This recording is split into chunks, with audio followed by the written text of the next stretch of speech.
નમસ્કાર, આપ જોઈ રહ્યા છો નેશન પ્લસ ન્યૂઝ. હું છું આપની સાથે હેતલ ભગત. છોટાઉદેપુર જિલ્લાના નસવાડી તાલુકાના ખોડિયા ગામે ધોરણ 1 થી 5 ની શાળા 35 થી વધુ બાળકો એક જ ઓરડામાં બેસે છે. શાળામાં એક જ શિક્ષક હોવાથી શિક્ષકે ખુદ કબૂલ્યું કે બાળકોનું શિક્ષણ કાચું રહી જાય છે, જ્યારે બદલીના કેમ્પોમાં ગાઈડલાઈન જાહેર કરાતી નથી. સરકાર આદિવાસીઓની ચિંતા કરતી હોવાની વાતો કરે છે, પરંતુ આદિવાસી વિસ્તારમાં શિક્ષણની સ્થિતિ દયનીય છે. છોટાઉદેપુર જિલ્લાના નસવાડી તાલુકાના ખોડિયા ગામે ધોરણ 1 થી 5 ની શાળા 35 થી વધુ બાળકો એક જ ઓરડામાં બેસે છે. શાળાના 3 ઓરડા જર્જરિત છે. ઓટલાના પતરા ઉડી ગયા છે. શાળામાં એક ઓરડામાં બાળકોને બેસાડવામાં આવે છે, તેમાં પણ પાણી પડે છે. શિક્ષકોની ઘટના કારણે બાળકો અભ્યાસમાં કાચા રહી જાય છે. શાળાના ઓરડા જલ્દી મંજૂર કરવા માંગ ઉઠી છે. ખોડિયા ગામની શાળા છે. શાળાની અંદર 45 થી 50 છોકરો આવે છે, પણ ઓરડાનું કંઈ ઠેકાણું નહીં. એક જ ઓરડાની અંદર બધા છોકરા બેહાડે છે. વહેલી તકે જો આ ઓરડાનું નિશાળોનું કંઈક આયોજન કરતા હોય તો સારું છે.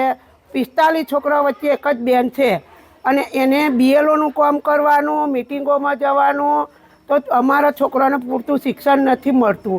એના માટે એકાદ શિક્ષક વધારાનું મૂકે તો સારું છે. નિશાળના ઓરડા પણ આ પતરા તૂટી જ ગયો હશે. 1.5 વર્ષ થયું, આ બીજું વર્ષ થાય પણ કોઈ જોવા આવતું નથી કે છોકરાને નિશાળ તૂટી જાય છે. પાછળ તમે જઈને જોઈ આવો કે મોટું ટ્રેક્ટર સરકે એવડો મોટો બખો પડી ગયો છે.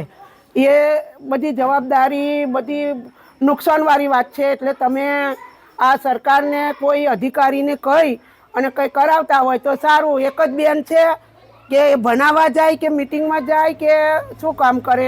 આદિવાસી બાળકોનું શિક્ષણ બગડી રહ્યું છે. શિક્ષકોની ઘટના કારણે બાળકોનું શિક્ષણ કાચું રહી જતું હોવાનું શિક્ષકે ખુદ જ કબૂલ્યું છે. બીજું કઈ નહીં, હારી નિહાર કરે, છોકરા ભણે, રાજી થાય.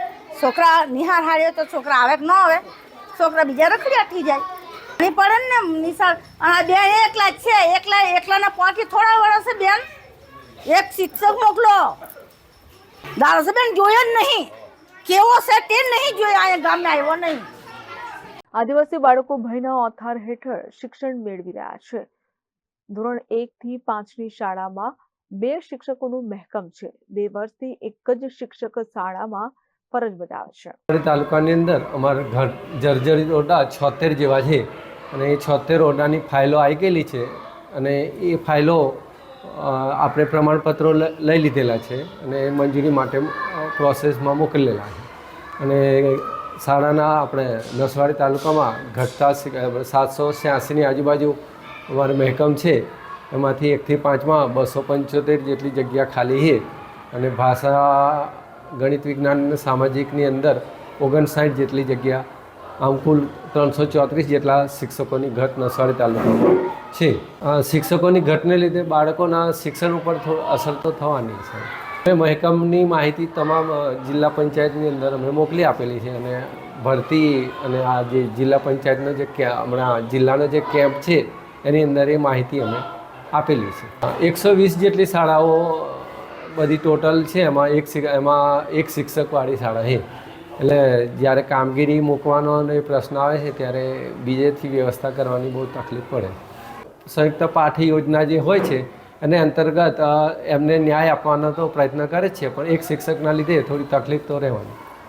અમે એ તમામ માહિતી જિલ્લા પંચાયતમાં જિલ્લા કક્ષાએ પહોંચાડેલી છે અને આ જે ભરતીની પ્રક્રિયા છે એમાં એ જગ્યાઓ અમે મૂકેલી.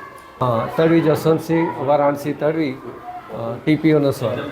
સરકાર શાળાના ઓરડા સમયસર નહીં બનાવતા આજે નાના ભૂલકા હેરાન પરેશાન થયેલા છે. વિકાસને ગુલબાંગો પોકારતી સરકારના અધિકારીઓ છોટાઉદેપુર જિલ્લામાં આવીને શાળાઓની સ્થિતિ જોવે તો સાચી હકીકતો બહાર આવે તેમ છે. Rehan Patel, Nation Plus News, Chhota Udepur. સમાચારોના સતત અપડેટ મેળવવા માટે અમારી નેશન પ્લસ ન્યૂઝની યુટ્યુબ ચેનલને સબસ્ક્રાઇબ કરો, બેલ આઇકન દબાવો અને જોડાયેલા રહો ફેસબુક, ઇન્સ્ટાગ્રામ અને ટ્વિટર પર.